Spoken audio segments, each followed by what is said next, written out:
உங்களுக்கு பிடித்த சமையல் சேனலுக்கு உங்களை அன்புடன் வரவேற்கிறேன்.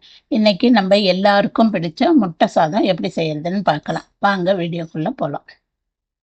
முட்டை சாதம் செய்யறதுக்கு நான் 1 டம்ளர் சாதம் வடிச்சு வச்சிருக்கேன். இது இப்படி கொஞ்சம் ஆற வச்சுப்போம்.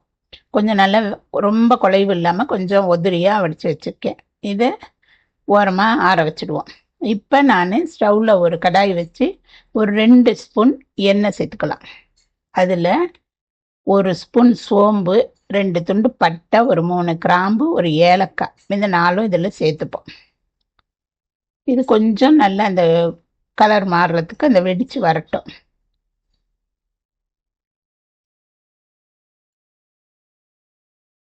இப்போ இந்த அளவுக்கு செவந்து வந்ததுன்னா போதும். இப்போ நம்ம அதில் 2 பெரிய வெங்காயம், சின்ன ஒரு சுமாரான சைஸு பெரிய வெங்காயம் 2 எடுத்து வெட்டி வச்சிருக்கேன். அதை நம்ம சேர்த்துக்கலாம். நான் வந்து ஒரு 2 பேருக்கு செய்யக்கூடிய அளவுக்கு தான் இப்போ நான் செய்கிறேன். அதனால இந்த அளவு வெங்காயம் சரியா இருக்கும். இதை நல்லா கொஞ்சம் வதக்கிக்கோங்க. அது கூட ஒரு 2 கருவேப்பிலை சேர்த்துக்கோங்க. ஒரு பச்சை மிளகாய் சின்ன சின்னதாக கட் பண்ணி வச்சிருக்கேன், அதையும் சேர்த்துக்கிறேன். இப்போ அதையும் சேர்த்து நல்லா கொஞ்சம் வதக்கிக்கலாம்.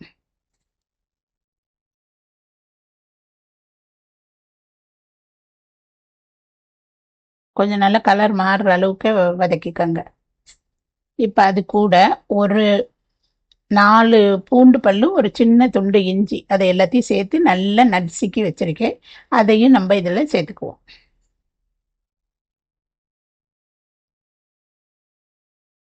இப்போ அதுக்கு தேவையான ஒரு 1/2 ஸ்பூன் மஞ்சத்தூள், 1 ஸ்பூன் மல்லித்தூள், 1 ஸ்பூன் மிளகாத்தூள், 1/2 ஸ்பூன் கரம் மசாலா தூள். இப்போ இது எல்லாத்தையும் போட்டு கொஞ்சம் நல்லா கிண்டிக்கலாம்.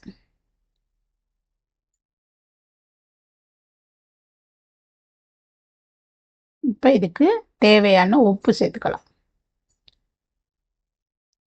நம்ம இந்த சாதத்துக்கும் இந்த மசாலாக்கும் சேர்த்து எந்த அளவு தேவையோ அதை நீங்கள் போட்டுக்கோங்க. இப்போ எல்லா மசாலாவோட சேர்த்து நல்லா வதக்கிக்கலாம்.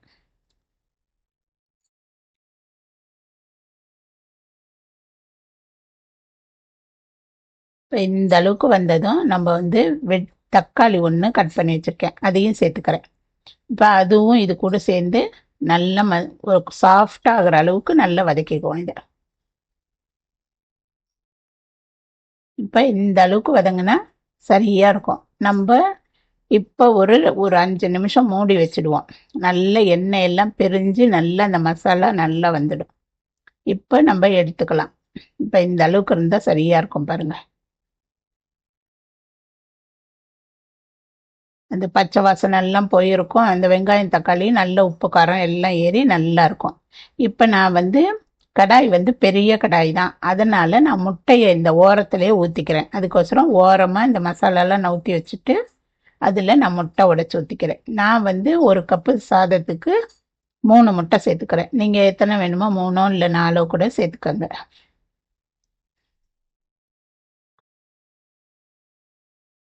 நீங்கள் சின்ன கடாயாக இருந்ததுன்னா நீங்கள் வேறு கடாயில் பொரியல் மாதிரி பண்ணிவிட்டு இதில் கூட சேர்த்துக்கலாம். இப்போ அதுக்கு தேவையான கொஞ்சம் மிளகுத்தூளும் கொஞ்சம் உப்பும் சேர்த்துக்கிறேன் நான் இந்த முட்டைக்கு.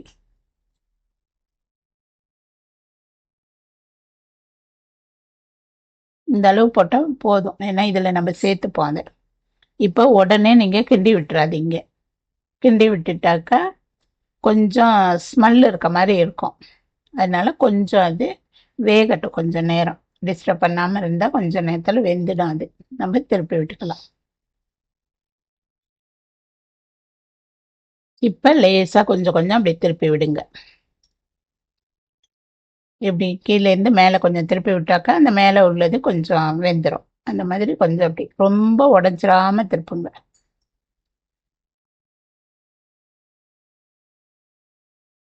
இந்த மாதிரி இப்படி திருப்பி விட்டுக்கோங்க.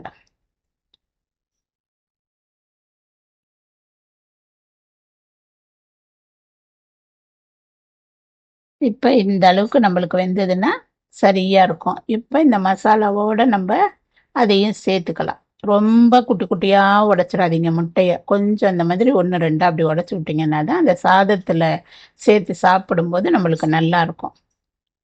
அதனால் இப்போ இந்த வெங்காயம் தக்காளியோடு சேர்த்து இந்த முட்டையை நல்லா கிளறிக்கங்க. அப்போ தான் இதில் உள்ள உப்பு காரம் அதில் ஏறும், சரியாக இருக்கும் நமக்கு சாதத்தில் போடும்போது. இப்போ இந்த அளவுக்கு பொரிஞ்சு வந்ததுன்னா சரியாக இருக்கும். இப்போ நம்ம சாதம் வடித்து ஆற வச்சிருக்க பார்த்தீங்களா, இதை இதில் நம்ம இப்போ சேர்த்துப்போம். இது ஒரு 2 பேருக்கு லஞ்ச் பாக்ஸுக்கு சரியாக இருக்கும்.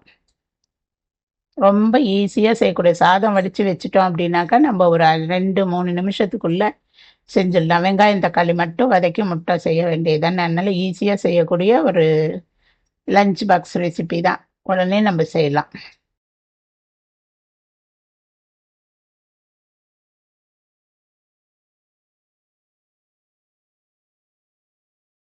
இது அப்பளம் இல்லை வெங்காயம் பச்சடி அதோடு சேர்த்து சாப்பிடும்போது ரொம்ப நல்லாயிருக்கும்.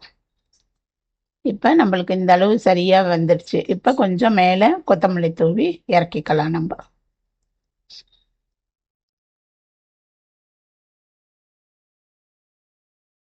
இப்போ நமக்கு முட்டை சாதம் ரெடி ஆயிடுச்சு பாருங்கள். இது எல்லாத்தையும் நல்லா கிளறி விட்டிங்கன்னா கரெக்டான இதுக்கு வந்துடும்.